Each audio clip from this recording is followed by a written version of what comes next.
Je savais que c'était possible, mais je ne m'étais jamais demandé comment envoyer des cryptos à plusieurs personnes d'un coup. Évidemment, selon les blockchains que vous utilisez, ce sera différent. Mais avec toutes les blockchains EVM compatibles, donc celles que l'on va pouvoir utiliser avec MetaMask ou avec Rabi, ce sera hyper facile. On a un super outil qui nous permet d'envoyer des cryptos à plusieurs adresses d'un coup, très rapidement.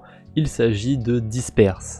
Alors l'interface est vraiment très simple, il y a très peu de choses, c'est très épuré, ça pourra plaire à certains, ça pourra déplaire à d'autres. Qu'est-ce qu'on retrouve comme information importante? Bah déjà il y a la blockchain avec laquelle vous êtes connecté.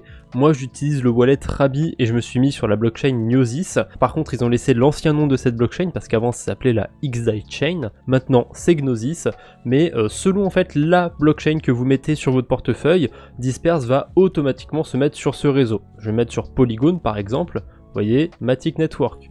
On va se mettre sur Optimism, il l'a reconnu, il est maintenant sur Optimism. Allez, un petit dernier pour la route, c'est d'actualité, on va se mettre sur ZkSync Era. Et bah là, il a pas l'air de connaître ZkSync Era. Alors ne vous en faites pas, c'est pas parce que le nom du réseau n'est pas affiché que ça ne va pas marcher. Je vais prendre un exemple tout simple, je vais aller chercher un token qui existe sur cet écosystème, sur ZkSync Era. En l'occurrence, là je suis sur DexScreener, je peux voir le cours de l'USDT, alors c'est pas très passionnant, il reste autour de 1$, mais juste ici, je peux récupérer l'adresse de l'USDT. Et si on veut envoyer une crypto qui ne sert pas à payer les frais de transaction, donc si on veut envoyer un token, on sera obligé d'aller chercher cette adresse. Donc c'est aussi pour ça que je vous ai montré comment moi je récupérais une adresse. Après il y a plein de moyens de la récupérer. Donc je vais cliquer sur Send Token, je vais coller l'adresse de mon token, je clique sur Load, et là il va me chercher un petit peu le nom de mon token, etc. Et vous voyez, il me met USDT. C'est bien celui que j'ai été chercher sur ZkSync. Et au cas où, pour être sûr qu'il ne se trompe pas, je vais aussi prendre celui de Maverick, le MAV, pour voir si, encore une fois, il va le reconnaître ou pas. Effectivement, il l'a bien reconnu, donc a priori, même si on est sur une blockchain dont il ne nous affiche pas le nom parce que a priori il l'a pas répertorié, on peut quand même utiliser le protocole, ça marche sans problème. Bon, moi je me suis remis sur la blockchain Gnosis parce que c'est avec cette blockchain que j'ai envie d'envoyer du DAI. Donc si jamais je veux envoyer du DAI à plusieurs adresses d'un coup, je vais cliquer sur Send Ether et pas Send Token. Alors oui, c'est pas instinctif parce que l'Ethereum, il existe aussi sur XDAI, mais là il faut vraiment comprendre Ether comme la crypto qui sert à payer les frais de transaction. Donc petite question vite fait si vous suivez bien, là je suis sur la blockchain Gnosis, je paye les frais en DAI. Si jamais je veux envoyer de l'Ethereum, je dois choisir quoi? Send Ether ou Send Token? Bien sûr je dois choisir Send Token parce que là on n'est pas sur Ethereum, on est sur Gnosis, c'est le DAI qui sert à payer les frais de transaction. Ah c'est vraiment pas instinctif mais c'est comme ça, c'est un coup à prendre si jamais vous utilisez le protocole. Donc là je choisis d'envoyer de l'Ether, la crypto qui sert à payer les frais de transaction. Il me met d'ailleurs combien j'ai de XDAI dans mon portefeuille, c'est gentil. Et là je vais choisir deux adresses à qui je vais envoyer du DAI. La première adresse ça va être celle que j'utilise sur ma série de vidéos, mon portefeuille 2023. Je vais mettre un espace mais vous pouvez mettre une virgule, un tiret, un égal. A priori ça comprend un petit peu tous les caractères qu'on pourrait mettre pour séparer. Et là, ensuite, je mets la quantité de DAI que je veux envoyer. Je vais vraiment en envoyer un tout petit peu à cette adresse, histoire de, j'ai envoyé 10 centimes. Et la deuxième adresse que je choisis, ça va être celle du créateur de ZKFlow. C'est un site qui nous permet de voir ce qu'on a fait sur ZkSync. Si jamais vous chassez cet airdrop, ça peut être très utile pour savoir où vous en êtes. Je n'ai pas grand chose à lui donner avec cette adresse, donc je vais lui envoyer un XDAI. Comme on dit, c'est le geste qui compte.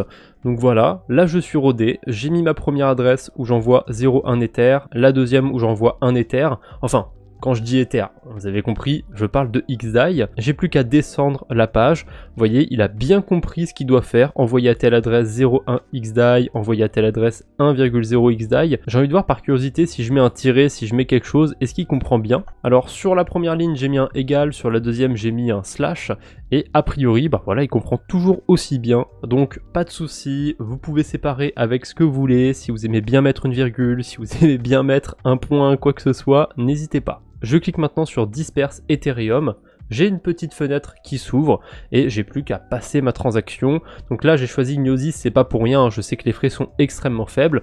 Je clique sur Sign and Submit, j'envoie ma transaction et bah là ça y est, mes XAI ont été envoyés à ces deux adresses respectives. Je peux vous montrer la transaction de toute façon, on peut voir tout ce qui s'est passé, j'ai bien transféré les DAI vers les adresses qui m'intéressaient. Au passage, disperse.app, ils n'ont pas pris de frais évidemment sur la transaction, donc j'ai fait ça gratuitement, très rapidement et assez facilement. Le seul truc que je peux reprocher, c'est le fait qu'à chaque fois il y a écrit send d'Ether, ce serait bien qu'ils répertorient un peu plus de blockchain et qui s'adaptent selon la blockchain, qui mettent pas Ether mais qui mettent le nom de la crypto qui sert à payer les frais de transaction. Mais sinon, malgré ce petit détail, ça marche plutôt bien.